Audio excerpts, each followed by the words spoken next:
En agricultura es hora de Chile Público, el único programa 100% local y vecinal que llega a la vida cotidiana de las personas. El municipio es la institución más cercana a la comunidad y el encargado de resolver sus necesidades más urgentes. Chile Público, un programa realmente descentralizado.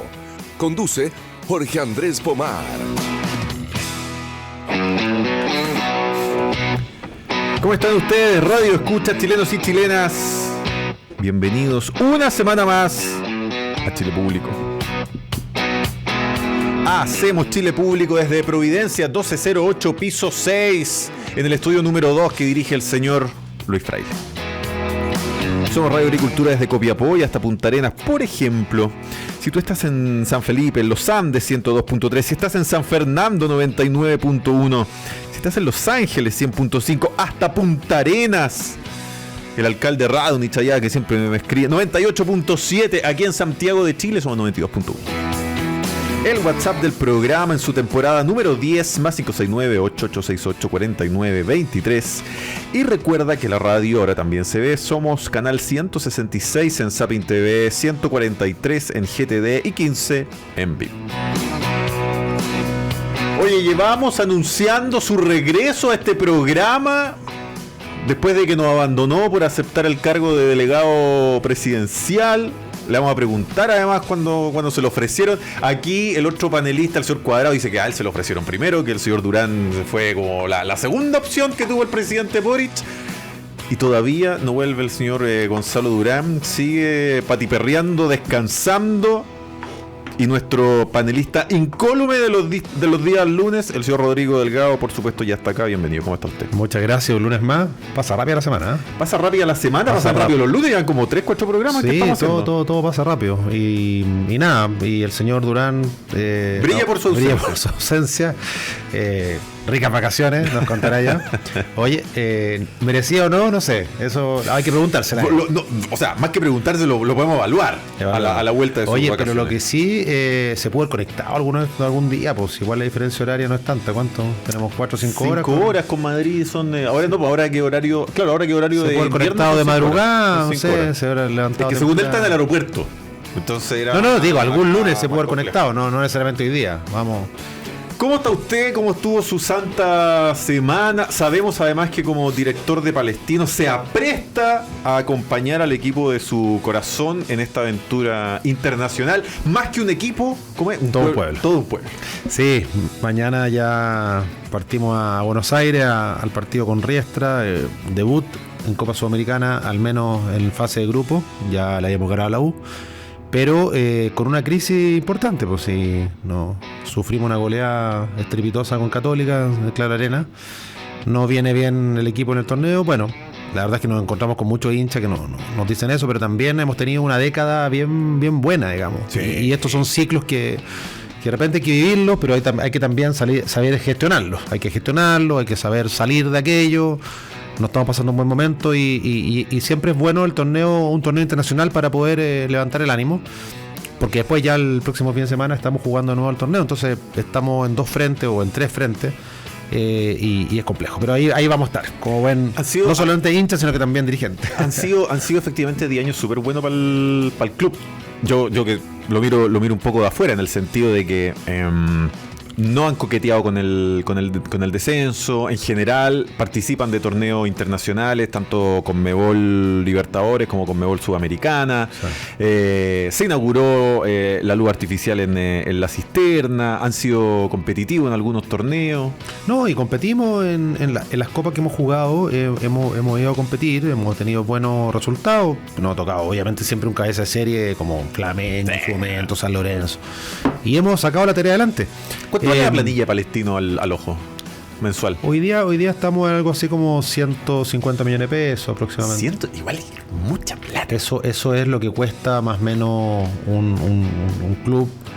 Claro, pero Flamengo hace compras por... El otro día gastaron 28 millones de dólares. 42 millones de euros por traer solamente a Lucas Paquetá. Eso, Lucas Paquetá. Imagínate. O sea, bueno, de hecho, cuando nosotros le ganamos a Flamengo acá en Coquimbo el año antepasado por la Copa, le ganamos 1-0. en Coquimbo y los dejamos fuera de la fase de grupo. Fue todo un escándalo en Brasil. En Brasil los hinchas lo estaban esperando en el aeropuerto y le recalcaban, entre otras cosas, que toda la plantilla de Palestino que le había ganado era algunos días de sueldo del plantel, días. O sea, lo que ganaba en un mes o en un año le enrostraba los números, digamos. O sea, te ganó un equipo que cobra en un año lo que tú cobras en 15 días. O sea, ese nivel. Bueno, la verdad es que no podemos comparar, es una cosa bastante desigual del punto de vista económico y todo, pero ahí estamos. Bueno, el fútbol chileno está pasando por eso, pero bueno, eso será para analizarlo en un programa ahí acá al lado con el Pato. Con el Pato Yáñez. Pero sí, yo creo que es lindo, no solamente, y ya saliendo de lo deportivo, es lindo ser hincha, ser dirigente de un equipo el cual tú tienes una regambre importante, sobre todo en lo cultural. Pero además representar a Chile también es muy lindo. Cuando uno sale al extranjero con Palestino, el primer partido que fui a ver al extranjero con Palestino fui a Venezuela. Me acuerdo que me invitaron en un charter y la verdad es que uno siente cosas maravillosas. Después tuvimos la Bombonera en su momento. Además, hay siempre buena relación entre las directivas que reciben. Te reciben, lo recibimos acá. Pero la verdad es que siempre representar a Chile y a Palestino es algo para nosotros muy, muy, muy lindo. Muy lindo esa doble, por así decirlo, me acuerdo de un partido creo que era de Copa Libertadores, en que en las graderías se pusieron pantallas que reflejaban el público palestino. Sí.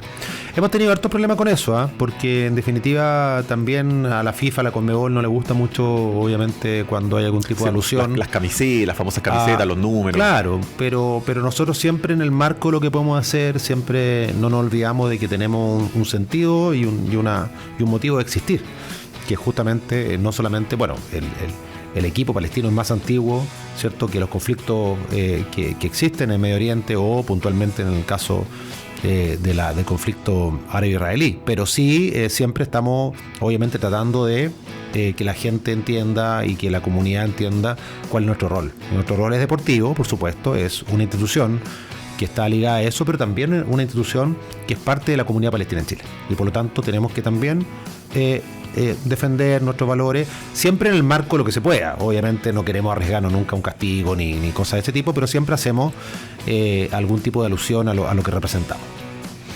Oye, Rodrigo, entremos en materia porque fíjate que el presidente Kast, que además por estos días está en una gira en Argentina, uno se ha reunido ya 3 veces con Milei, pero es la primera vez como presidente en ejercicio. Antes fue como presidente electo y además recibió después para el cambio de mando al presidente Milei, pero la primera vez que se reúne como presidente en ejercicio, una agenda que además ha sido copada por el caso Apablaza, la fuga, no se tira los pelos y dice, o sea, nos demoramos 40 años, no tanto, ya, nos demoramos 30 años y después de esos 30 años supuestamente vigilado, que estaba una vez que se supo que la extradición era inminente y bueno, y está fugado, que cruza además a tu partido, la Unión Demócrata Independiente, en una fecha bien emblemática, el 1 de abril, que fue la semana recién pasada, ¿no es cierto? Se cumplió un nuevo aniversario del asesinato del senador Guzmán.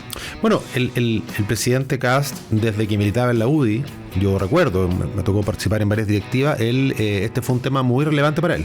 O sea, él lideraba este tema, siempre en las reuniones directivas, él llevaba este tema, nos actualizaba, o sea, me consta que él, en lo personal, le hacía un seguimiento muy de cerca a lo que estaba pasando, obviamente, con el caso el caso, por así decirlo, de Jaime Guzmán, ¿cierto? Su asesinato y todas las consecuencias que eso tuvo, quienes habían sido los eventuales responsables, obviamente, y quienes debiesen ser procesados por aquello. Él siempre le hacía un seguimiento muy de cerca. Por lo tanto, a mí, en lo personal, obviamente uno que conoce, y creo que a la gente que de la interna de la UDI no le extraña, ¿cierto? El viaje a Argentina, no le extraña esta agenda.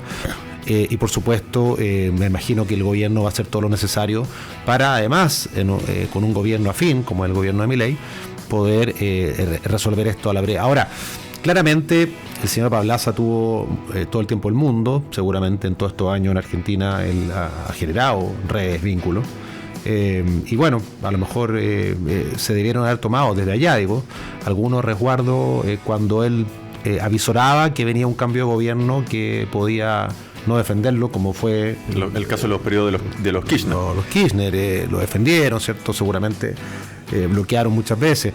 La señora trabajaba en el gobierno. Bueno, había un bloqueo, había vínculo, había un... ¿Te tocó tramitar algo como ministro del Interior del caso? No recuerdo. No recuerdo haberlo hecho. Pero sí, efectivamente, estamos en presencia de una protección que obviamente tuvo por mucho tiempo, y estamos hoy día, bueno, y él me imagino que hizo la lectura política, lo que venía, ¿cierto? Se preparó para esto y tuvo todo el tiempo para hacerlo. Una persona además de avanzada edad, va para los 80, va caminando, tiene 75, 76. Pero esto más bien se mueve por redes, creo yo. O sea, yo creo que su fuga, si es que está el concepto, eso es, digamos, una fuga, digamos, está relacionado con las redes que él generó, y que mantuvo y que mantiene. Porque claro, efectivamente una persona, a lo mejor con sus propios medios, a esa edad, y bueno, a lo mejor, pero hoy día debe tener una ruta, debe tener un vínculo, debe tener gente que lo está protegiendo, debe tener intereses. Uno escucha, la verdad es que a su defensa, y es surrealista. Lo que se desprende ahí finalmente de lo que puede ser defensa Chile. dice que se están violando todos los pero claro, o sea, si uno no conociera, si uno no fuera chileno, no viviera en Chile, y esto lo está escuchando un tipo al otro lado del mundo, pensaría que Chile no tiene Estado de Derecho, que aquí la defensa dice que aquí corre riesgo de tortura. Pero por supuesto, o sea, imagínate. Y no es primera vez que lo dicen, y no es primera vez que lo dice solamente la defensa, lo han dicho líderes políticos ligados al kirchnerismo históricamente. Cuando uno ha escuchado, ha hecho un análisis de contenido de sus declaraciones, ponen en duda efectivamente lo que puede hacer Chile respecto a un proceso que a todas luces, con nuestro virtud y defecto, no está ni cerca de ser lo que ellos relatan. Entonces, si uno escucha eso y no conoce Chile, no conoce nuestra realidad, imagínate esto, lo está escuchando alguien que vive, no sé, en Asia, por decirte algo, debe pensar lo peor de Chile. Y creo que eso también Chile no lo puede dejar pasar, porque tiene que ver también con la responsabilidad de las declaraciones de alguien que está dentro de la institucionalidad argentina, ¿cierto? Relacionado, en este caso, al ámbito jurídico, a la defensa, de este caso ya de un prófugo. Y creo que eso tampoco se puede dejar pasar. Hay que dejar muy en claro que en Chile se cumple exactamente cada coma del Estado de Derecho para que una persona pueda tener un proceso como corresponde, ¿cierto? Un proceso justo. Y justo, y en Chile así será. Y ojalá venga y dé la cara a la justicia. ¿Tú tenías algún recuerdo de esos años del 91? Probablemente eras muy, muy joven. Pero sí, me acuerdo que estaba en el colegio. Que además fue bien seguido con el secuestro de Cristian Edwards. Sí, bueno, claro, estaba en el 91, yo estaba esto fue el 91, sí. Yo creo que estaba en tercero medio, algo así.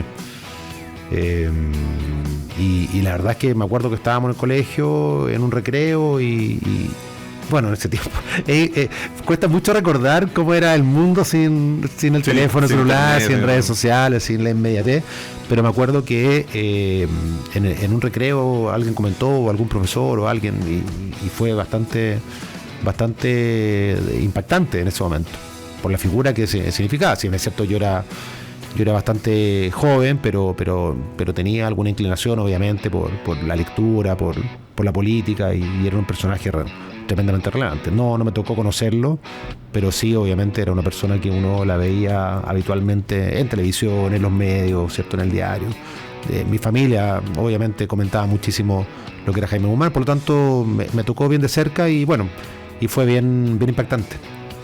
Oye, ¿tú no te acuerdas? No, si yo me acuerdo, era chico. Yo en el 91 tenía 9. Imagínate. Pero me acuerdo, porque fue un shock nacional. Mucha gente pensaba que a lo mejor esto podía ser un, entre comillas, aliciente, ¿no es cierto?, para que, no sé, de facto nuevamente volvieran los militares o algo así. Lo hemos conversado muchas veces con Carlos Minami, que en ese tiempo era ministro de Economía, que es panelista aquí los días martes, y me acuerdo que él nos cuenta que se tiraba los pelos. O sea, cómo esta gente está pensando en eso en un momento de tanta fragilidad de nuestra democracia, y después de 17 años que costó recuperarla. Es como, en verdad, esta gente no entiende nada, e hicimos muy bien con cortar todo tipo de relación con ellos, y también ha contado un par de pasajes, ¿no es cierto?, de la famosa oficina que se instaló en ese momento en el gobierno de Patricio Aylwin, a cargo de Jorge Burgos, exdiputado y ministro también, exministro del Interior también, en donde básicamente infiltraron los grupos violentos para poder desarticularlos, que era el Frente Patriótico Manuel Rodríguez Autónomo y también el Lautaro en ese momento. Sí, y la historia se repite en esos contextos, no solamente en Chile, en el mundo, siempre que hay procesos que han sido traumáticos y se vuelve a cierta estabilidad, siempre han habido, esto está plagado, ¿cierto?, la historia universal de hechos que vuelven atrás, digamos, y efectivamente creo que Chile no ha estado exento de aquello y tiene razón, o sea, además de lo impactante de la muerte, tuvo que ver también con los temores de volver a situaciones complejas, pero bueno, la historia se escribe, se reescribe con otros medios, con otras tecnologías, con otros actores, y hay que aprender de eso, hay que aprender. Tengo tres preguntas que te las voy a hacer al mismo tiempo, porque son al final un poco del mismo tema, porque el presidente Kast acuñó una frase para estos días, que tiene que ver con, él dice, hay que también dar la batalla social. Siempre se habla de la batalla cultural, él también quiso agregar y habla de dar la batalla social, a propósito de defender decisiones que han generado malestar en la oposición. Y también recientemente se acaba de lanzar uno de los nuevos libros acerca del presidente Piñera, y el autor dice que una de las propuestas que él pone encima de la mesa es que existe el piñerismo. Y mi última pregunta es si tú te sientes dentro también de ese marco del piñerismo. A ver, la batalla, a ver, yo creo que hoy día estamos en presencia, y esto creo que no estoy descubriendo la pólvora, estamos en presencia de una sociedad inmediatista que lo que busca es justamente resultados cada vez más a corto plazo, ¿cierto? Más satisfacción inmediata respecto a todos los temas en los cuales uno puede al menos, ¿cierto?, moverse, ya sea de manera individual, familiar, colectiva, social, etcétera. Por lo tanto, eso impacta en la política. O sea, impacta primero en cómo haces política, impacta en cómo enfrentas una campaña y impacta una vez que tienes que dar respuesta y gobernar. Por lo tanto, la luna de miel, este concepto que muy también, breve. Es que ya prácticamente no existe. Lo comentábamos también, creo que el lunes pasado, respecto a que esta instalación de la OPE, ¿cierto?, dio un carácter en que la gente, en el colectivo, el presidente Kast lleva más de 3 semanas. ¿Cierto? Sí, está de enero. A lo menos. Porque la OPE era prácticamente, marcaba la agenda, esto de las giras internacionales. Por lo tanto, tiene dos caras. La cara positiva es que, bueno, te instalas con temática, le das rodaje a tu equipo, empiezas a visualizar los temas y te subes un poco antes a la bicicleta. Pero el lado B es que la luna de miel prácticamente no existe y te empiezan a cobrar inmediatamente. Entonces, cuando se habla de la batalla social, efectivamente hay que entender de que la gente lo que quiere es batallas sociales, pero que no afecten su bolsillo, por ejemplo, o que no afecten llegar a fin de mes, o que no afecten, ¿cierto?, la posibilidad de tener un poder adquisitivo que, para bien o para mal, que en el último tiempo, pandemia, estallido social de por medio, la gente siente que ha ganado espacio en eso. Por lo tanto, todo lo que afecte efectivamente el bolsillo, la gente lo va a tomar con distancia. Es que le estoy sincerando, es que le estoy transparentando. Bueno, está bien, pero me está generando un alza, ¿cierto? Me está diciendo que ya no gasto 80, gasto 120, y lo más probable es que tenga alzas. No me basta con que sea sincero. No me basta con que sea sincero. Quiero además que ojalá se la pueda jugar para que esa sinceridad venga aparejada de también de tranquilidad. La gente, cuando hablamos del concepto de seguridad, esto lo debatimos mucho en el gobierno y en varias campañas que me ha tocado también de alguna manera opinar, la seguridad no es solo la seguridad situacional respecto, por ejemplo, a que me vayan a asaltar en la esquina. Eso es un ámbito tremendamente importante, pero la seguridad es un concepto mucho más 360. Es quiero estar seguro respecto a todos aquellos riesgos que estén a mi lado. Y un riesgo que yo veo como importante, o por lo menos a la gente le quita el sueño, a la gran mayoría de los chilenos y chilenas le quita el sueño, es no poder cumplir con sus obligaciones, no llegar a fin de mes, no poder pagar el colegio de los niños, no poder, ¿cierto? Si me enfermo de algo grave. Me enfermo de algo, ¿qué pasa? ¿Qué le voy a dejar a mis hijos? ¿Qué le voy a dejar a mis nietos? O sea, es una preocupación. O cómo llego a fin de mes, o sea, ni siquiera qué le dejo, cómo llego a fin de mes. Entonces, esa seguridad, que a veces nosotros, si yo digo seguridad, todo el mundo se imagina el tren de Aragua. Sí, No, un portonazo. La seguridad es mucho más que eso. Entonces, hay que entender de que la gente... ahora, ¿significa eso mentirle a la gente? No, pues tampoco. ¿Significa ser irresponsable? Entonces, yo creo que efectivamente el gobierno tiene un punto en donde tomó una decisión. Sí, yo creo que están todos de acuerdo en que la decisión de poder entender de que había un alza era insostenible, había que hacerlo. Si el tema es cómo se explica eso y cómo se explicó eso. Yo creo que ahí está el debate y ahí está obviamente el juego que hace de que en la encuesta, ¿cierto?, la popularidad del gobierno ya no sea la misma, de que a lo mejor alguien quería que se hicieran más esfuerzos, que si te ¿cierto? meten 400 pesos más por litro, bueno, no hay encuesta que aguante. Y entonces lo que yo quiero es que sean sinceros, pero además que traten de resolverme el problema. O sea, que me digan, mira, estamos mal, estamos críticos, pero mire, tengo una solución. Y yo creo que esa solución es la que la gente está esperando para poder decir, mira, en realidad estoy de acuerdo con dar esa batalla social, porque la batalla social es un concepto que hay que bajarlo. Hay que darle una bajada a ese concepto. De lo contrario, alguien va a decir, bueno, es un concepto que puede tener letra chica, un concepto, cierto, que es muy amplio, es muy ambiguo, que entiendo. A lo mejor, si yo tengo capacidad de ahorro y llegar a fin de mes tranquilo, doy tranquilo la batalla social. Si tengo 3 propiedades o tengo casa en la playa, doy tranquilo, pero ¿qué pasa con la gente? Entonces, esto está relacionado con otro tema. Obviamente que cuando, y pasó en su momento con el 10, por ejemplo, el 10%. Con los retiros. En los retiros, el tema del 10%. Yo éramos una generación de alcaldes que efectivamente y había. ¿Y por qué pongo el ejemplo? Porque también había un concepto de responsabilidad. Era, no lo podemos o no es conveniente hacer los retiros porque la gente va a perder sus ahorros previsionales y además va a generar inflación. Cosa que a la larga ocurrió. Sí. Por lo tanto, era un debate, o sea, si tú miras con el diario del lunes, eso que el gobierno en ese momento decía, el gobierno de Sebastián Piñera decía que iba a pasar, ocurrió. Pero era tanto la presión de hacerlo, de que políticamente los que estábamos enfrentándonos a situaciones complejas muy popular, además, en la calle, era insostenible. O sea, había alcaldes, había parlamentos que se jugaban sus elecciones, reelecciones. No era el caso de los que habíamos cumplido ya, ¿cierto?, nuestro periodo, no teníamos una reelección, pero había que dar respuesta a la gente y era impensado decirle que no. Entonces, pero pasó lo que se había dicho que iba a pasar. Entonces, en el fondo, evaluar esta medida del alza de los combustibles es una evaluación que va a llevar tiempo para decir, mira, fuimos responsables porque evitamos, ¿cierto?, que a lo mejor las próximas generaciones o de aquí a un tiempo paguen esta cuenta. Entonces yo creo que el gobierno lo que debe hacer es preparar muy bien esa información y empezar a demostrarle a la ciudadanía en el tiempo que la decisión fue una decisión adecuada. Además que hay otra variable, no sabemos qué va a pasar efectivamente con el conflicto en Medio Oriente, si eso va a terminar luego, no va a terminar tan luego.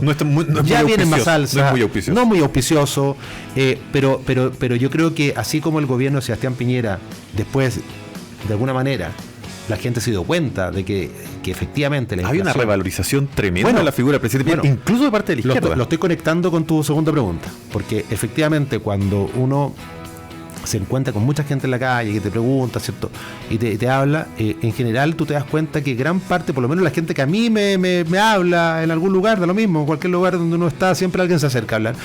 En general, el 90% de esas personas lo que te habla es de ese piñerismo, que uno, a lo mejor no lo dicen así, pero primero te recuerda la figura de Sebastián Piñera. Después, oiga, esos tiempos, lo echo de menos, no sabíamos, ¿cierto?, que estábamos tan bien como en ese momento. Bueno, eso es el piñerismo, y el piñerismo tiene que ver justamente con un método de hacer las cosas. Ahora, el piñerismo está presente, está muy presente, pero podría estar más presente también. O sea, creo que quienes estuvieron, que son varias generaciones, cortitas, pero generaciones de Piñera 1, Piñera 2, ¿cierto? De mucha gente que colaboró, mucha gente que trabajó, mucha gente en la cual él confió, y esa gente respondió.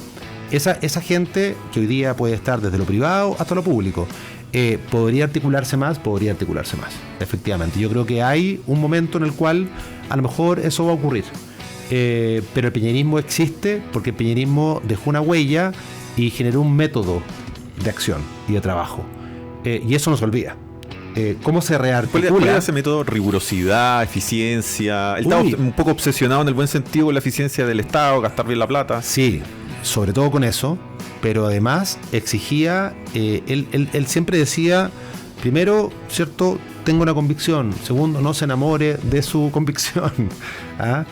Ponga la prueba, trabájela, búsquele la vuelta, y siempre lleve adelante ese método, esa convicción para poder conseguir lo mejor para la gente, en este caso, bueno, dependiendo de la cartera, el ministerio o el rol.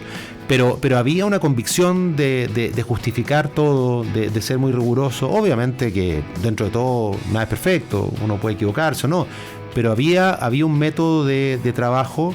Y en lo personal, lo que a mí me tocó, viniendo al mundo municipal, me tocó, ¿cierto?, estar expuesto a bilaterales y situaciones en las cuales tuve que ajustar muchísimo también mi forma de estudiar, mi forma de justificar, mi forma de plantear los temas.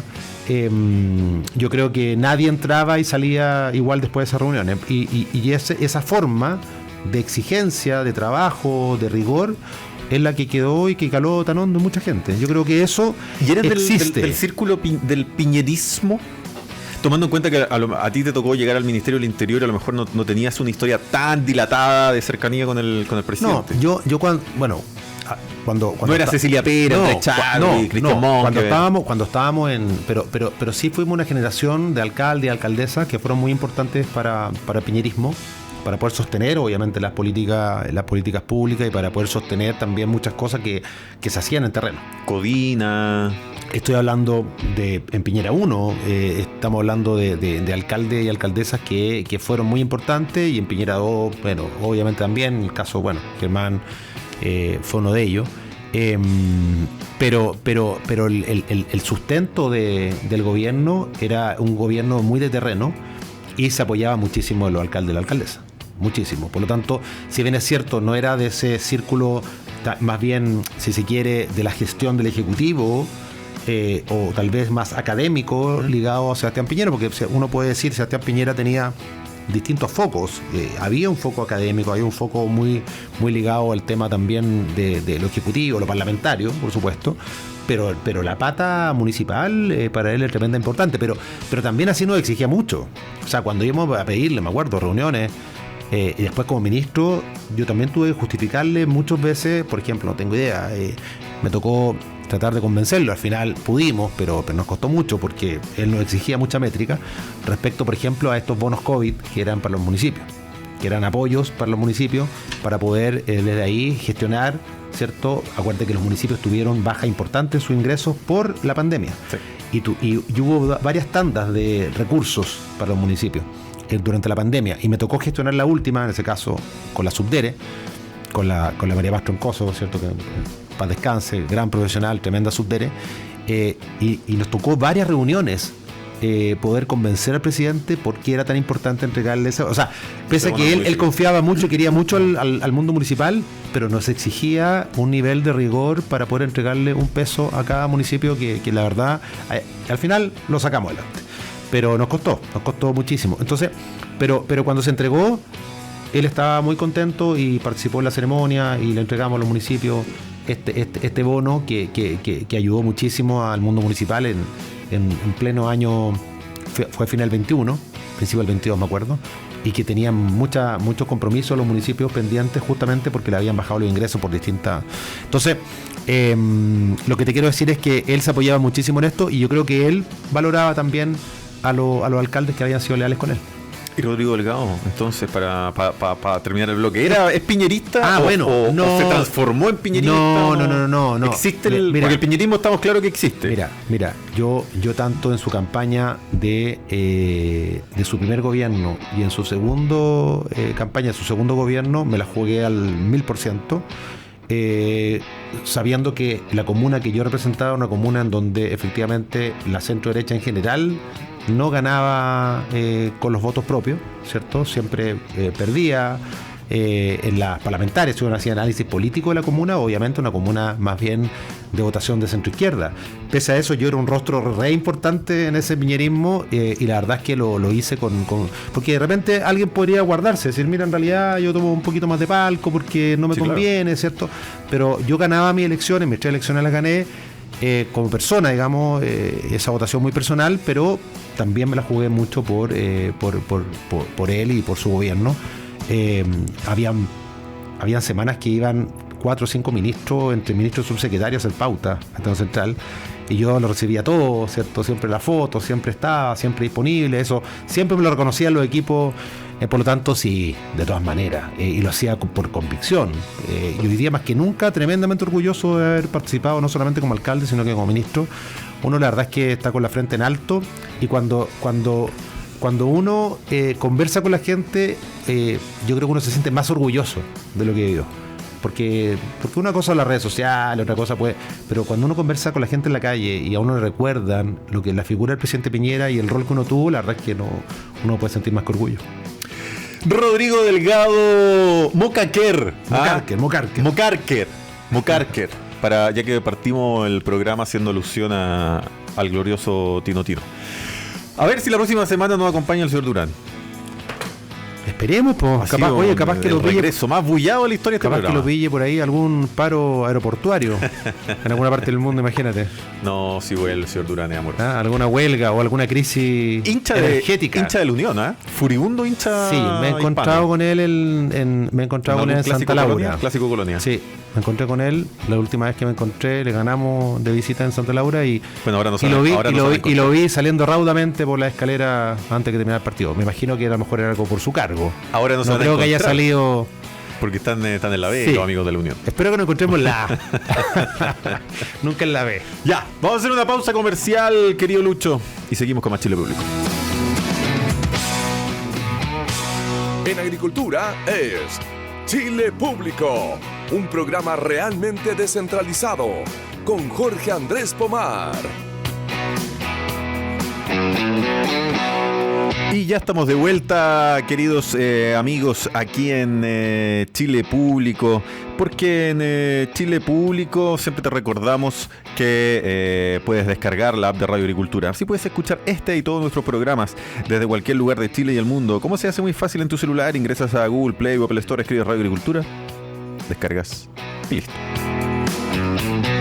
Para continuar el día de hoy nos volvemos a encontrar con nuestros amigos de la AMUR, la Asociación de Municipios Rurales de Chile, y también con una invitada, y lo digo entre comillas porque esto es de la casa, Pilar Lizana, experta en seguridad. Bienvenida a Chile Público, ¿cómo estás? Muy bien, oye, qué bueno eso que digan que uno es de la casa, pero le quiero mandar un saludo a Cristian, que hoy día no nos pudo acompañar. No nos pudo acompañar el señor Cristian González, secretario ejecutivo de AMUR, el paladín de los municipios rurales en Chile. Esperemos estar a la altura del desafío. A propósito de altura, vienes bajando ¿a cuánto? No es tan alto, pero igual hay algo, ¿no? No, son 3.700. Por ahí, más o menos, 3.700. Pero para llegar... Para ponerlo en contexto, vienes llegando de Tarapacá, vienes llegando de Colchane, fue parte de un trabajo campo, de una investigación. Cuéntanos un poquito el detalle. Oye, sí, fue parte de un trabajo de campo. Yo había estado, en Colchane el 2016. Era otro Colchane. Son 10 años casi. Son 10 años. Fui con la PDI en ese entonces. También un trabajo de campo, una investigación. Ahora esta es como la... Pero el 2016 ya había harto tránsito. Sí, pero fíjate que hoy día es otro Colchane. O sea, primero el complejo está enorme. Está con rejas. Tiene un perímetro cerrado. Las construcciones de Colchane llegan hasta el complejo. Eso el 2016 no estaba. Era el camino de tierra pelado. Hoy día tenemos construcciones que llegan hasta el complejo. Se ha construido bastante en comparación a la que yo vi el 2016. Y hay harto Ya no hay movimiento. nomás casas como estilo Aymara, por decirlo de alguna manera. Sí, son todas de ese estilo. Ya. De hecho, también pasé por el pueblito de al lado, por Carequima, y también el mismo estilo, pueblos con muy poca gente, pero han crecido bastante estos 10 años.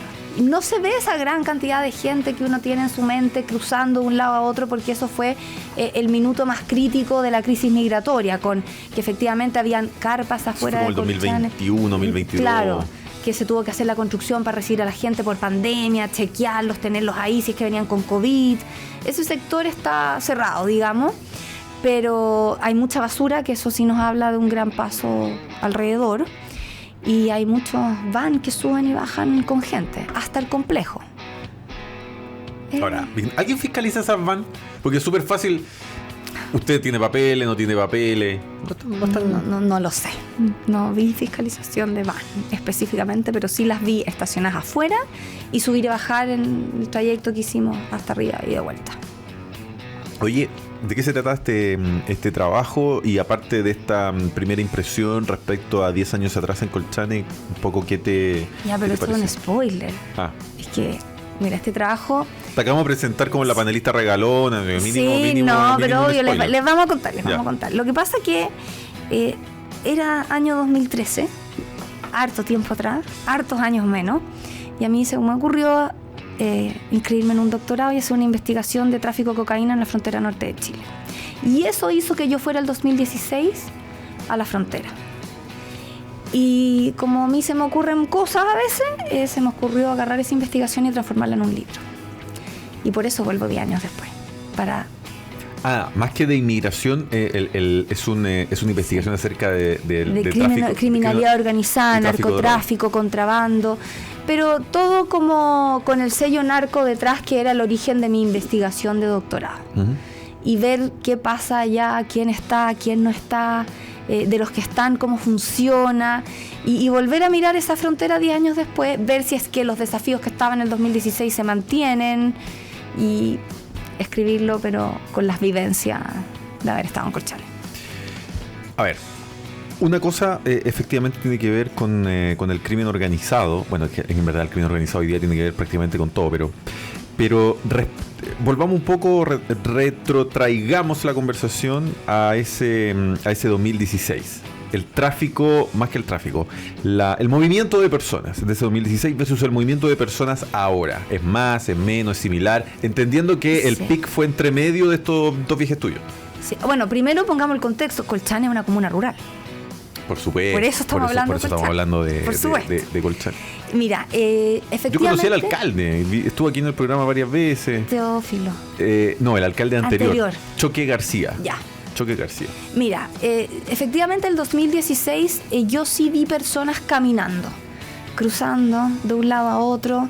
Y ahí no había fiscalización alguna. La No, gente había unas cosas muy raras que cruzaban con unos carritos de supermercado. Después yo supe que efectivamente eso pasaba y que a mí me tocó ver pocos carros de supermercado porque se juntaban muchos carros de supermercado.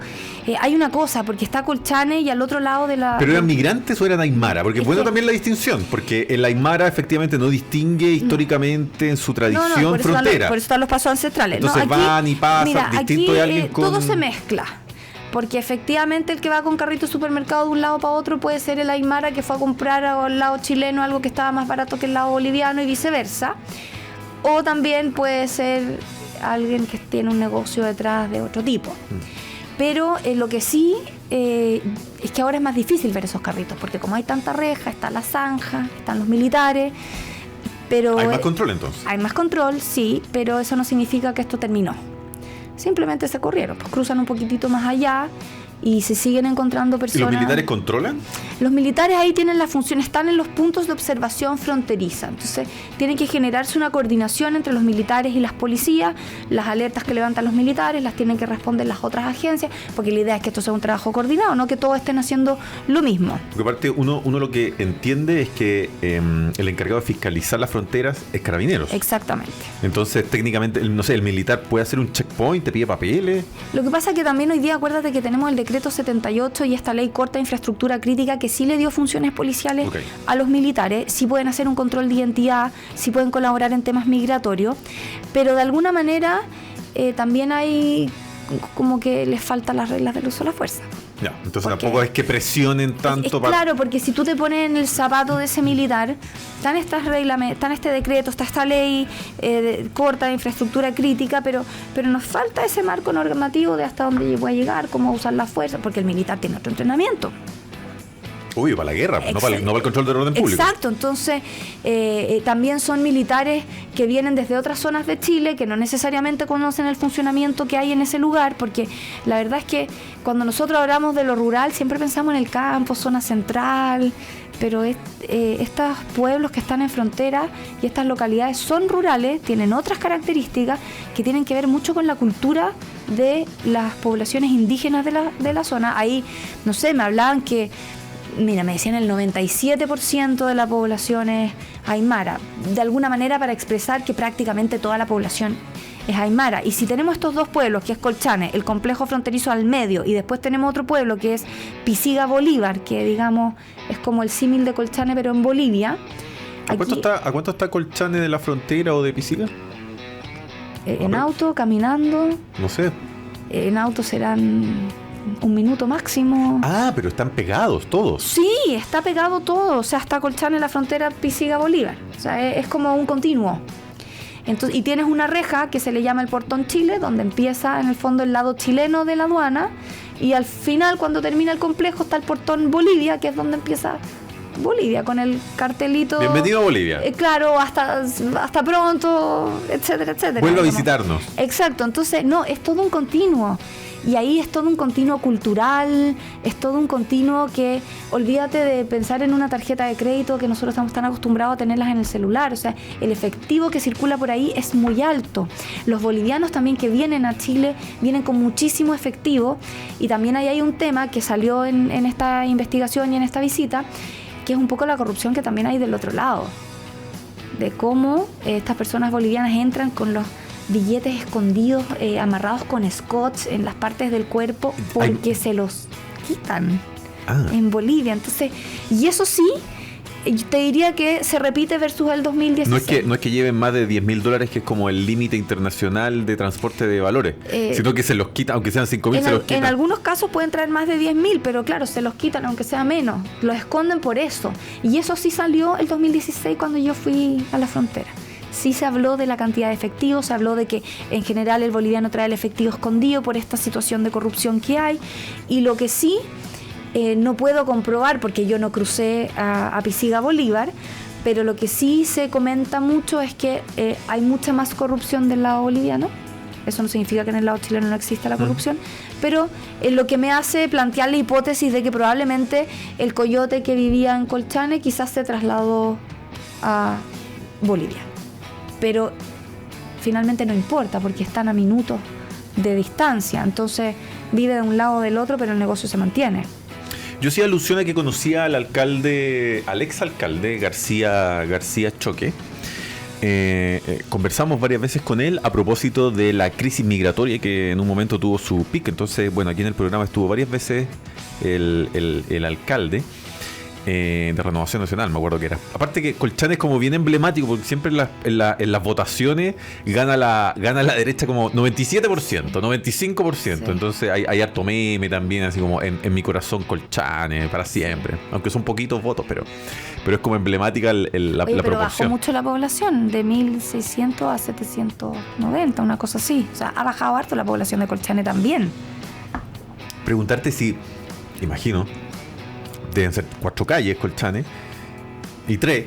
Se debe ver el municipio, se pudiste ver ahí también un poco el movimiento. Está todo ahí mismo en torno a la plaza de Colchane. Fuimos al municipio, pero Colchane tiene sus propios códigos por esto mismo. Primero, está sumamente aislado. O sea, en auto estará a 3 horas de Iquique, pero está a 3.700 metros de altura, en zona de Puna, donde recién está... No, pero sí me dolió mucho la cabeza. Recién... ¿Hoja de coca no te dieron ahí? No me dieron, no la pedí. Tecito. La tenía que haber pedido. Tecito. Pero mira, fíjate que están alejados del Chile, digamos, urbano, de la costa, con mayor movimiento, con ciudades grandes. Y sus también códigos son bien distintos, porque ellos tienen sus códigos muy fuertes de la cultura aymara. Y está el tema de los pasos ancestrales, que no se pueden cortar esos pasos ancestrales, porque es algo propio de esa cultura, se vienen usando por siglos y décadas, son sumamente importantes para cruzar a las ferias, que hay feria una vez a la semana y se va de un lugar a otro, todavía se hace trueque o se paga en efectivo. Entonces hay toda una relación transfronteriza que no es llegar y cortar, en el fondo. Y también aquí hay otra cosa, que yo que vengo del mundo de la seguridad, siempre pensando en las policías, en la acción militar, en lo importante que es que el Estado esté presente. Pero fíjate que lo primero que vi en Colchane fue una mamá, que debe haber sido un poquito más joven que yo, con un niñito que debe haber tenido 1 año más que mi hija, llorando los dos en la puerta del complejo fronterizo. Algo les había pasado a los papeles, pero se iban de Chile. Después pudieron cruzar. Pero tú miras eso y tú decís, esa mujer se va caminando, porque no es que se fue, que venía en un bus, ¿qué pasó? No, se fue caminando a las 8 de la tarde, cuando ya hacía frío, olvídate lo que era el frío en la noche. ¿A qué temperatura llegan? No, pueden llegar muy, muy bajo. O sea, ahora en este minuto no era tan bajo, pero a las 11 de la noche teníamos 3 grados, ya. Pero en el día podéis tener 27. Yo llegaba hasta La Tirana, en invierno, hasta Guara. Ya no, bueno, por supuesto, menos 16. Pozo Almonte. Menos 16 podéis tener en invierno. Entonces, tú lo mirás y tú decís, o sea, acá hay 2 temas que hay que administrar y que es súper difícil administrar sin el gobierno local. Porque nadie va a conocer lo que pasa en Colchane, las relaciones humanas de Colchane y cómo funciona todo este ecosistema cultural transfronterizo, sino el gobierno local. Que es todo un lado humano, porque probablemente esa niña se volvía porque no tenía papeles o estaba acá en alguna situación media irregular. Había otra niña que era colombiana que se iba directamente porque estaba en una situación migratoria irregular porque nunca pudo terminar su trámite, porque también aquí hay otro tema de cuánto te demora ahí en hacer el trámite, y se volvía a Colombia. Y le preguntábamos, ¿y tienes miedo? No, seguramente también llegó caminando por esos mismos lugares. Entonces tú tenés todo un tema humano en torno al problema de seguridad, de contrabando, de tráfico de droga y una infinidad de cosas. La gente llega a Colchane y ahí algo muy de paso tratan de llegar a Iquique, y esa Exacto. es la primera gran estación independiente. Exacto. Y después se distribuye por Santiago y qué sé yo. De Iquique al centro del país. Y cuando el tráfico es al revés, cuando la gente sale de Chile por Colchane por X motivo, razón, porque ahí el pueblo de Bolivia, ¿Pisiga? Pisiga, Bolívar. Ya, Pisiga también debe ser como Colchane, no hay nada. Debe ser, sí. Y de ahí, ¿cuál es? Por ejemplo, ¿que van a La Paz? ¿Van a...? Mira, lo que pasa es que hay una zona, que esta yo la conocí el 2016 y todavía está bien vigente, lamentablemente, para las actividades. Colchane, estoy aquí algunos datos. Es una población 100% rural. Una de las pocas comunas de Chile, sí. 100%... Sí, no tiene radio urbano en Colchane. No hay rural y todo, claro, como tú bien describías, todo gira en torno a los servicios aduaneros, a los servicios fronterizos, algo de agricultura tradicional altiplánica, como el cultivo de la quinoa, la ganadería de camélidos, llamas, alpacas, etcétera, etcétera. Vimos millones, llamas, alpacas, ovejas.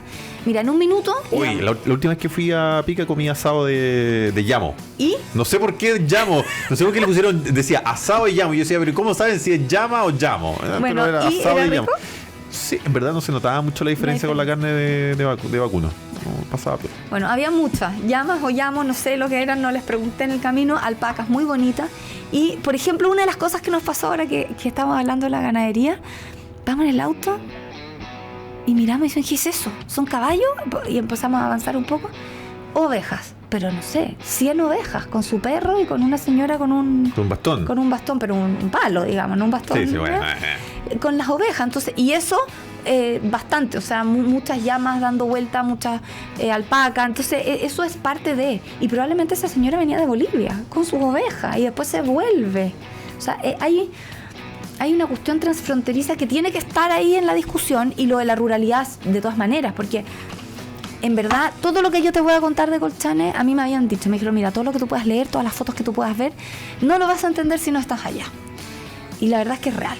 O sea, uno desde Santiago o incluso desde Iquique no va a entender esas relaciones humanas de Colchane. Lamentablemente, los grupos que se dedican al tráfico de personas las entienden bien, porque las estudian muy bien, porque se aprovechan de eso. Y lo otro es que ellos también explotan profundamente las vulnerabilidades de las personas. O sea, esta mujer con el hijo que lloraban, eso es grito y plata para el coyote. ¿Te acuerdas tú? Hay un caso muy emblemático que de hecho a propósito, salió de nuevo a propósito de esto de los indultos, que está meditando, pensando el presidente Kast. El presidente Piñera indultó a una mujer, no me acuerdo si el caso fue en Colchane o no, pero indultó a una mujer que fue acusada de grave... la palabra no es irresponsabilidad, el término jurídico, pero porque ella salió a ver las alpacas, las cabras, no tengo idea, en la Pampa del Norte, y cuando volvió su hijo no estaba. Lo buscaron y el niño apareció muerto y congelado. Pero no me acuerdo el caso, lo dejó en la casa y el niño se escapó. No, estaban pastoreando, fue a buscar unas cabras, no sé, media hora, 45 minutos, volvió, el niño no estaba, apareció 2-3 días después muerto. Entonces ella fue condenada y el presidente Piñera la indultó. Cuesta en este choque cultural pensar que uno puede dejar un niño de 2 años, 3 años, entre comillas lo voy a decir, abandonado en la Pampa, porque claro, dentro de ese mundo es relativamente normal. Probablemente ese niño desde que nació salía con esa señora sí.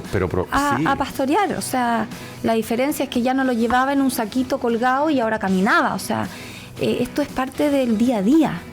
Entonces, y mira, hablando de niños, para que veáis la mixtura que se da ahí, la escuela de Colchane tiene un 60% de matrícula boliviana. Por lo tanto, todos los días, niños de Bolivia vienen a estudiar a Colchane y vuelven a sus casas en las tardes después de la jornada escolar. Entonces, esas cosas se dan allá. O sea, nosotros no vamos a ir a cruzar el Paso de los Libertadores para ir a estudiar a Mendoza. Tengo un caso, pero bueno, sí, pero no es lo usual. Es la excepción que confirma la regla. A la gloriosa Universidad de Cuyo. Pero se queda allá. Sí. Ya, estos niños van todos los días y vuelven todos los días a su casa. Entonces, son situaciones muy particulares de esa zona que además se insertan en un problema de una zona donde está en la mitad del contrabando y del tráfico de drogas, de personas, la trata de personas, porque es paso. Entonces, por eso es tan importante ponerle este factor humano que te digo yo, porque esa vulnerabilidad social, esta gente que son parte de organizaciones criminales que se dedican a eso, lo tienen clarísimo. Esa persona abandonada en el desierto que quiere cruzar y no sabe cómo, para ellos es solo un signo peso. ¿Cuánto le voy a cobrar para cruzarla a Chile? El problema es que está totalmente abandonada y a este tipo de grupos les da lo mismo si se muere en el camino o no, le importa cobrar ese peaje, digamos. Entonces, esos factores hay que incluirlos porque no es tan sencillo abordar el crimen organizado fronterizo. Tú dirías, yo sé, Lucho, con esto vamos despidiendo, pero tú dirías... pero es que no te lo puedo creer tan rápido. Se pasa volando este programa. ¿Tú dirías que el Estado tiene control de la situación hoy día en la frontera de Colchane? Mira, hay dos cosas que son súper evidentes. El Estado está presente, mucho más que en 2016. O sea, fue como una respuesta diplomática. El Estado está presente, es que no me dijiste que tenía control. No he terminado, ya voy al control. Lo que pasa es que estoy... ¿Usted no ha pensado ser candidata? Soy profesora. Ok, ya. Entonces yo voy explicando paso a paso. No, candidata no. No está dentro de mi listado de actividades para te supiera la cantidad de gente aquí que se nos va a hacer candidato. Bueno, entonces, a ver, el 2016 no estaba el ejército, hoy día está el ejército. El 2016 no está la fiscalía, hoy día hay una fiscalía fronteriza. Además de carabineros, además de PDI, además de aduana. Entonces, hoy día podemos decir efectivamente que el Estado está presente en esa zona. Es real. Ahora, ¿hasta qué punto controlamos ese territorio? No lo sabemos, porque este tipo de organizaciones criminales, si están los militares en este cuadrante, se van a correr al cuadrante del lado si es que por ahí está la plata. Entonces, eso es importante tenerlo en cuenta, pero de todas maneras hay un efecto claro de la presencia de estas instituciones. Antes no estaban, hoy día están casi todas. ¿Cuál es el problema quizás? O el desafío. Más que el problema, esto es un reto. Porque el ecosistema Colchane, el ecosistema frontera, no solo necesita que estén las instituciones presentes, necesita que estas instituciones penetren ese ecosistema, trabajen con el gobierno local, con la comunidad. ¿Para qué? Para que Chile no sea atractivo para venir, para que no sea atractivo para venir a hacer negocios ilícitos y para poder tener de alguna manera estrategias bastante flexibles, porque estos grupos se mueven y adaptan muy rápido, para ir abordando los puntos de riesgo, los pasos habilitados y no habilitados. Entonces, yo te diría que quizás falta agregarle ese factor humano y de todas maneras, a las Fuerzas Armadas que están en frontera, urge conversar al menos o seguir impulsando las reglas del uso de la fuerza, pero unas reglas del uso de la fuerza que sean robustas, que les entreguen un margen y un marco para actuar, porque si no al final lo que te va a pasar es que mejor me quedo en el puesto de observación fronteriza, entrego la información, ya está lleno, porque no sabemos cómo operativamente vamos a muy limitado. Exacto. Pilar Lizana desde Amur, hoy día en Chile Público. Nos vamos, querido Lucho. Recuerden descargar la app de Radio Agricultura. Querida Pilar. Nos vemos la próxima semana. ¿Viene usted también? La próxima semana, no lo sé, habría que preguntarle a don Cristian. Vamos a preguntar a la producción de Amur, que también está aquí. Deditos para arriba. Eso. Nos vamos. Ahí está. Nos vamos. Volvemos mañana con más Chile Público. Chao. En Agricultura fue Chile Público, un programa realmente descentralizado. Conducción, Jorge Andrés Pomar.